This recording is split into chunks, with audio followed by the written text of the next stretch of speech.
우연히 영화를 보다 보니 무서운 큰 뱀이 나왔네요. 뱀이 몸을 둘둘 말고 입이 떡 벌어져 사람을 먹는데 진짜 무섭습니다.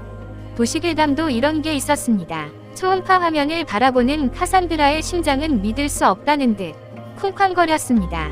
그녀가 본 것은 사랑하는 애완용 뱀에 대한 그녀의 생각을 산산조각 냈습니다. 그녀는 자신의 애완동물 레지가 아프거나 비정상적인 행동을 보이는 것 같다고 생각이 들어 수의사에게 데려갔는데 사실은 그녀가 상상했던 것보다 훨씬 더 나빴습니다. 레지가 그녀 주위를 맴돌던 방식, 레지가 꿰뚫는 시선으로 그녀를 바라보던 태도 등에 대해 말입니다.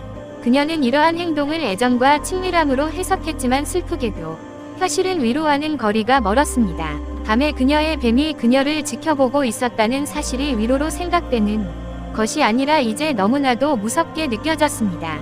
도대체 그녀는 무슨 짓을 했던 것일까요? 그녀는 레지가 이전 주인에게 버림받은 후 애완동물 구조센터에서 레지를 입양했는데 이들의 유대감은 전혀 흔들리지 않았습니다. 그녀의 이웃들은 그녀가 뱀과 교감을 형성한다는 사실을 이해할 수 없었습니다. 그들은 카산드라가 레지에게 말을 걸었을 때 레지가 이해한다는 듯 빛나는 눈빛으로 바라보거나 또는 레지가 그녀의 편이라고 그녀를 안심시키는 것처럼 자신의 비늘 머리로 그녀의 뺨에 부드럽게 코를 비비는 방식을 이해하지 못했습니다. 유대감을 강화하고 레지에 대한 자신의 믿음을 증명하기 위해 카산드라는 서로의 관계를 다음 단계로 끌어올리기로 했습니다. 그녀는 머리부터 발끝까지 뻗어있는 살아 숨쉬는 다묘라고 할 수 있는 레지를 몸에 감고 잠을 자기 시작했습니다. 밤마다 이 둘은 카산드라의 침대에 함께 웅크리고 있었고 레지의 꾸준하면서도 규칙적인 호흡은 그녀가 이전에 경험한 것과는 다른 깊고 평화로운 잠을 잘 수 있게 그녀를 달래주었습니다. 그런데 몇 주가 지났고 카산드라는 레지의 행동에 문제가 되는 변화가 있음을 알아차렸습니다. 레지는 신선한 닭고기든 좋아하는 토끼든 그녀가 제공하는 식사에 더 이상 관심을 보이지 않았습니다. 하루 종일 레지는 침대에 남아 식사를 거부한 것인데요. 카산드라는 레지의 상태가 걱정되었고 무언가 심각하게 잘못될 수 있다는 두려움에 레지를 현지 수의사인 헨슨 박사에게 데려가기로 했습니다. 결국 뱀의 복부 초음파 검사를 하는 것이라고 생각했고 이것을 제안했습니다. 비단뱀 레지의 위는 완전히 비어있는 것처럼 보였고 카산드라는 이에 대해 아주 당황했습니다. 수의사는 뱀이 보통 그녀의 몸을 따라 뻗어있고 그리고 그녀가 침대에 누워 있을 때 그녀 주위를 감고 있는지 물어보았습니다. 카산드라는 고개를 끄덕이며 그렇습니다. 라고 확실하게 말했습니다. 레지의 위가 완전히 비어 있는데 이것은 몸의 크기를 고려해 볼 때 이 비단뱀에게는 매우 드문 일이라고 할 수 있습니다. 제가 보기에는 엄청나게 큰 식사를 위해 몸을 준비하고 있었던 것 같고 그래서 한동안 이 뱀이 음식을 먹지 않았던 것이라고 생각합니다.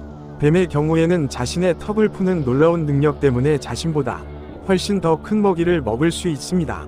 헨슨 박사는 카산드라와 눈을 마주치기 전에 거대한 비단뱀을 바라보며 머뭇거렸습니다.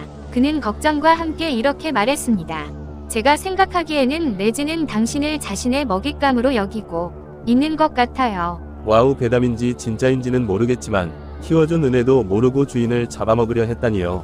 완전 무섭고 어이없네요. 그렇다면 뱀은 어떻게 자신보다 큰 상대를 먹을 수 있을까요? 지난 5년간 인도네시아에서 사람을 잡아먹은 비단뱀은 모두 그물무늬 비단뱀 종인 것으로 보인다고 합니다.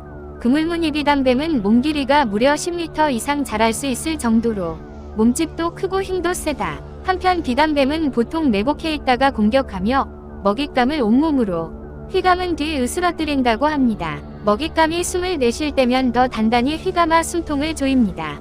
이에 따라 몇 분 안에 질식이나 심정지로 숨이 끊어지게 된다는 건데요. 이후 비단뱀은 죽은 먹이를 통째로 삼킨다. 이들의 턱은 매우 유연한 인대로 연결돼 그만큼 턱을 벌릴 수 있다고 합니다. 비단뱀은 일반적으론 쥐와 같은 작은 동물을 먹는다는 루우는 그러나 특정 크기까지 자라게 되면 쥐보다 더 큰 동물을 찾게 된다고 합니다. 쥐만 먹어선 영양분을 제대로 보충할 수 없기 때문이라고 설명했습니다. 먹이의 크기만큼 비단뱀도 커질 수 있는 거죠. 그렇기에 비단뱀은 돼지, 심지어 소와 같은 덩치가 큰 동물도 먹을 수 있다고 합니다. 와우, 역시 득뱀 진짜 무섭네요. 저는 다음에도 무서운 동물에 대해서도 말씀드리겠습니다. 끝까지 시청해 주셔서 감사합니다. 좋아요와 구독을 꼭 눌러주세요.